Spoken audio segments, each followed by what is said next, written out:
Hello friends, welcome to my YouTube channel.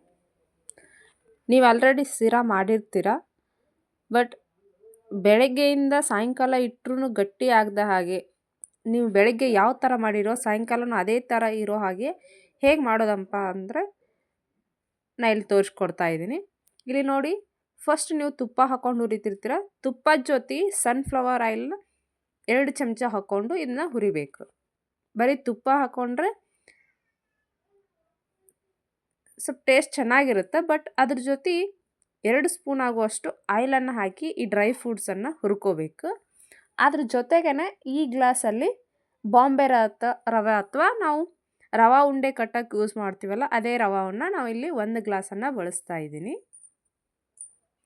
ನೀವು ಬಾಂಬೆ ರವೆ ಅಂತಾರೆ, ಚಿರೋಟಿ ರವೆ ಅಂತಾರೆ, ಮತ್ತು ಸಣ್ಣ ರವಾನು ಅಂತಾರೆ, ಬಿಳಿ ರವೆ ಅಂತಾರೆ. ನೀವು ಯಾವ್ದು ಬೇಕಾದರೂ ಅಂತ ಅನ್ಬೋದು. ಇದಕ್ಕೆ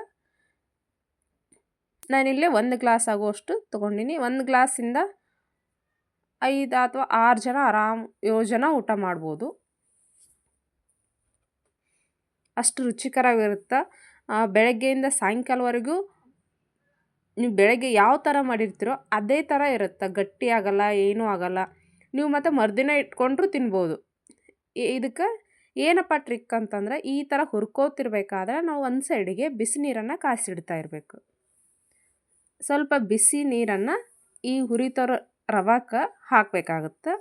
ಅದೇ ಮೇನ್, ಯಾಕಂದ್ರೆ ಅದು ನೀವು ಸಾಯಂಕಾಲ ತನಕ ಒಟ್ಟು ನೀವು ಮರುದಿನ ಇಟ್ಟರು ಅದೇ ಫ್ಲೇವರ್ ಇರುತ್ತೆ, ಅದೇ ಸ್ಟ್ರಕ್ಚರ್ ಇರುತ್ತೆ.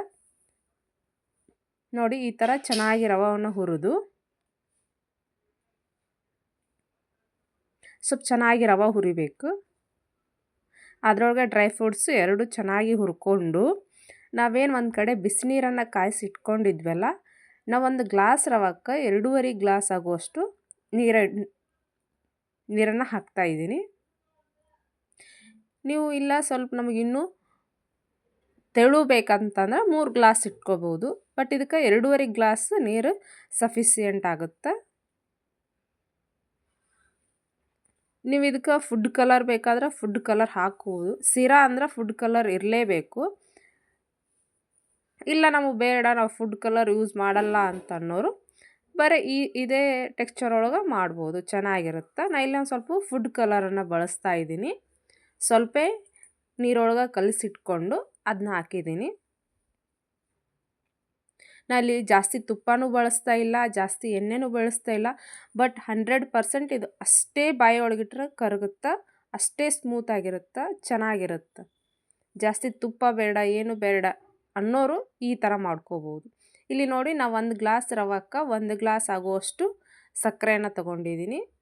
ಇದು ಲಾಸ್ಟಿಗೆ ಹಾಕಬೇಕು. ಈ ಥರ ಎಲ್ಲ ಗಟ್ಟಿ ಆದಮೇಲೆ ಸಕ್ಕರೆನ ಹಾಕಬೇಕಾಗುತ್ತೆ, ಯಾಕಂದ್ರೆ ಸಕ್ಕರೆ ಹಾಕಿದ ಮೇಲೆ ಇನ್ನೂ ತೆಳುವಾಗುತ್ತದು. ಆದ್ದರಿಂದ ಚೆನ್ನಾಗಿ ಕಡಿಮೆ ಉರಿ ಇಟ್ಕೊಂಡು ಚೆನ್ನಾಗಿ ಬೇಯಿಸ್ಬೇಕು ಇದನ್ನು. ನಿಮಗೆ 1 ಗ್ಲಾಸ್ ಅಂದರೆ ಸ್ವೀಟ್ ಕರೆಕ್ಟಾಗಿರುತ್ತೆ. ನಿಮಗೆ ಸ್ವಲ್ಪ ಸಿಹಿ ಕಡಿಮೆ ಇರಲಿ ಅಂತಂದ್ರೆ 1 ಗ್ಲಾಸ್ ಒಳಗೇನ ಸಕ್ಕರೆ ತೊಗೋಬೋದು. ನೀವು ಇನ್ನೂ ನನ್ನ ಚಾನಲ್ ಸಬ್ಸ್ಕ್ರೈಬ್ ಮಾಡ್ಕೊಂಡಿಲ್ಲ ಅಂದರೆ ಪ್ಲೀಸ್ ಸಬ್ಸ್ಕ್ರೈಬ್ ಮಾಡ್ಕೊಳ್ಳಿ. ವಿಡಿಯೋ ಇಷ್ಟ ಆದರೆ ಕೊನೆವರೆಗೂ ನೋಡಿ, ಲೈಕ್ ಮಾಡಿ. ಪ್ಲೀಸ್ ಸಬ್ಸ್ಕ್ರೈಬ್ ಆಗೋದು ಮಾತ್ರ ಮರಿಬೇಡಿ. ನೋಡಿ, ಈ ಥರ ಆದಮೇಲೆ ಲಾಸ್ಟಿಗೆ ಸ್ವಲ್ಪ ಏಲಕ್ಕಿ ಪುಡಿ ನೀವು ಹಾಕಿದರೆ ಹಾಕ್ಬೋದು, ಇಲ್ಲಾಂದರೆ ಬಿಡ್ಬೋದು. ಇದು ನಿಮ್ಮ ಆಪ್ಷನಲ್.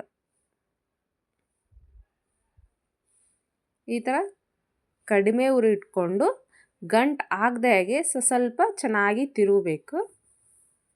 ಇಲ್ಲಿ ಫ್ಲೇಮು ಕಡಿಮೆ ಇರಲಿ.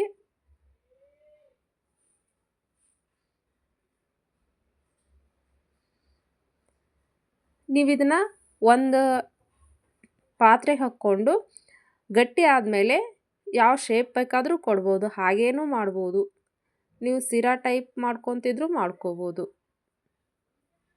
ಇಲ್ಲ ನಾವು ಬೇರೆ ಆಕಾರ ಕೊಡ್ತೀವಿ ಅಥವಾ ಬೇರೆ ಸೈಜ್ ಒಳಗೆ ಕಟ್ ಮಾಡ್ತೀವಿ ಅಂತಂದ್ರೆ ಒಂದು ಬಾಕ್ಸಿಗೆ ಹಾಕಿ ನೋಡಿ, ಈ ಥರ ಗಂಟು ಆದಮೇಲೆ ಅದನ್ನ ಈ ಥರ ಬಿಡಿಸ್ಕೋಬೇಕೆಲ್ಲ. ಚೆನ್ನಾಗಿ ಬಿಡಿಸ್ಕೊಂಡ್ಮೇಲೆ ಚೆನ್ನಾಗಿ ಇನ್ನೊಮ್ಮೆ ತಿರುಗಬೇಕಾಗತ್ತೆ.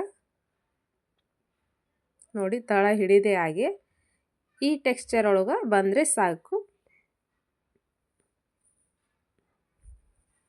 ನೋಡಿ, ಸ್ವಲ್ಪ ಒಂದೆರಡು ನಿಮಿಷ ಆರಿದ ಮೇಲೆ ನೀವು ಯಾವ ಥರ ಇಟ್ಟಿರ್ತೀರೋ ನೀವು ಮರುದಿನ ಇಟ್ಕೊಂಡ್ರೂ ಅಷ್ಟೇ ಸ್ಮೂತಾಗಿರುತ್ತೆ, ಗಟ್ಟಿನೂ ಆಗೋದಿಲ್ಲ.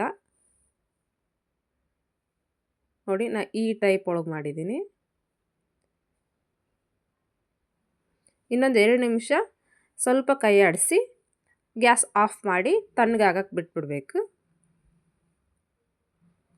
ನೋಡಿ ಇಷ್ಟ ಆದರೆ ಸಾಕು. ಗ್ಯಾಸ್ ಆಫ್ ಮಾಡಿ ತಣ್ಣಗಾಗಕ್ಕೆ ಬಿಟ್ಟ ಮೇಲೆ ನೋಡಿ